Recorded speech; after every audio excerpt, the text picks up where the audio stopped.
But yeah, we here on the fitness tip. Aplausos. But yeah, 5-minute fitness tip. What kind of tip you got for him today? This week, we're going to talk about recovery. So when you're working out in the gym, we talked about it before. Exercise is a form of stress stimulus going on the body. So when you're working out, you're sending that signal of growth and adaptation. Recovery, though, is where you're really growing. That's when you're really adapting. That's where your body is actually doing those changes you're looking to see, whether it's weight loss, weight gain. Your body has to recover. And that's really everything. It's the way you sleep. It's the way you eat.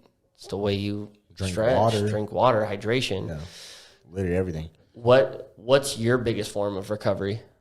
Or most important one, I guess. I think, well, to me, the most important one is sleep. I love sleep, bro. You ask everybody, I'll sleep whenever. And a lot of it, bro, I learned how to sleep everywhere. In the military, I could sleep damn near everywhere. Mm-hmm. But yeah, sleep is one of the most important things to me because one, if I don't get my 8 hours or like 7 hours at least, bro, I'm a angry, droggy person, and it like japs up my whole day. And one, it like affects my workouts too, because like low key, if I don't sleep and if I don't have an adequate amount of sleep, then I'm thrown off.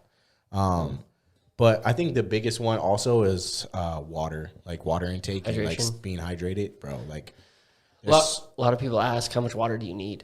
I drink a gallon a day. Well, I at least try to like force myself to drink a gallon a day. I couldn't give you like the actual like scientific fact of like how much water you should drink a day unless you know it. Do you know? I mean, I used to. I think it's an ounce. An ounce per pound. Okay. Per pound you weigh, or it was like at least 0.75 ounces per pound you weigh, because how many ounces are in a gallon? I think there's 128. Oh yeah. Okay, so it is 0.75 because I think I'm not giving away my weight right now, but I think I got to do supposedly I got to do at least a gallon.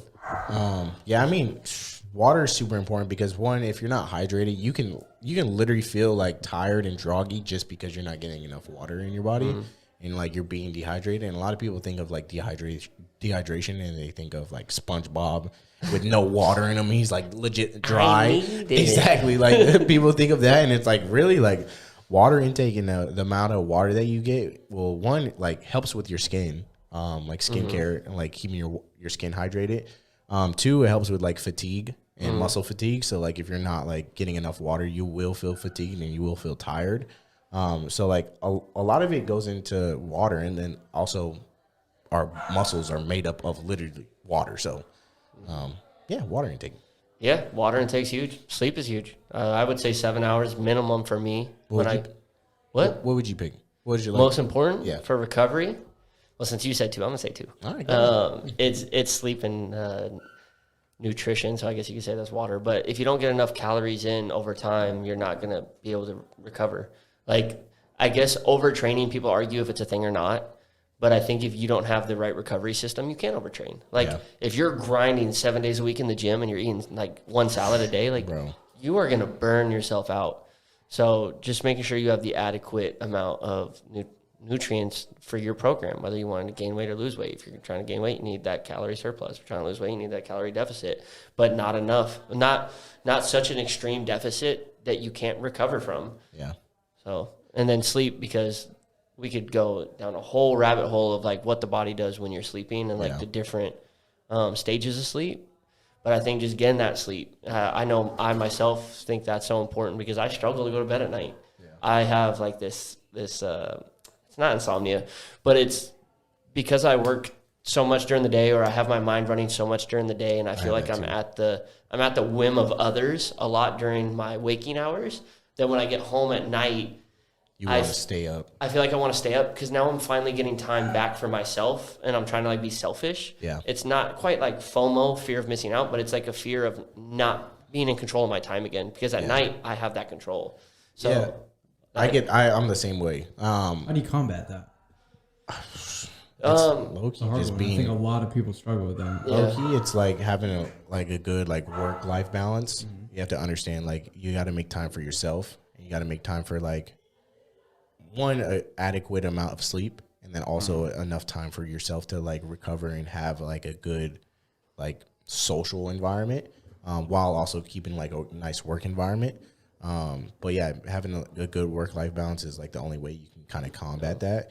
And like, I get the same way. Like I'm working all day and it's just like, I finally get home and it's like, I want to stay up until like 1 a.m. and like have my own time and like do the stuff I want to do, because now it's like, I'm finally getting home at 8 o'clock and it's like, dang, like realistically I should be going to bed in the next like 3 hours. But no, I don't want to, because I want my time. My time. So yeah, combating that, what he was saying is maybe structuring your work-life balance, like setting times like you have to go home by, like regardless of what's going on.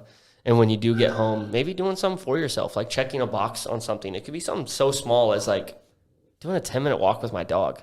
But it's like, if I accomplish that, like there's a sense of fulfillment and like I did something that I wanted to do.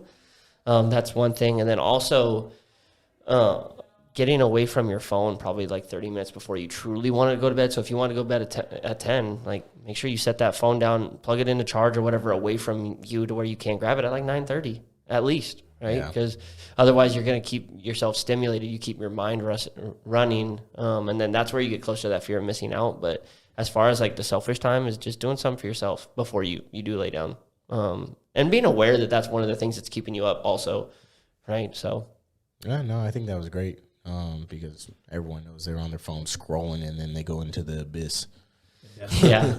And I'm guilty of it. Like one of my little things to help me go to sleep low key is I scroll on Zillow at houses that I probably can't afford right now. And it as much as anxiety that gives me, like it's somewhat peaceful. But again, like I got to do that way before. That way, I like de-stressing. So you be sending me stuff at like 12 o'clock. Like, yo, look at this. I'm like, bro, what? I'll be seeing my phone light up in the corner. I'm like, what the fuck? And then my girl like, yo, who hit you up? I'm like, bro, come on now. It's Roddy, bro. Like, you send me some bullshit about houses in the housing market at 12 o'clock at night. Hey. But no, I appreciate it though. Yeah, your network is your network. Exactly. You know, he's just looking out for me. You know, that's why he's in the circle. You feel me? Right. But yeah, you know, I think that's today's episode. Yes, sir. That was another episode of the Hustle Huddle. And you know, hustle is the only controllable pillar of success. So go out there and hustle this week. We appreciate y'all. Take us out. Yeah, you know what it is. You see the hustle on the hat. Follow us and like, and you know, share it a little bit. And then also, where can you find us? Oh, at The Hustle Huddle, you know, on Instagram, YouTube, on Apple Music, on Spotify, on the podcast. Where else? We out here, bro. Stop it. Stop playing with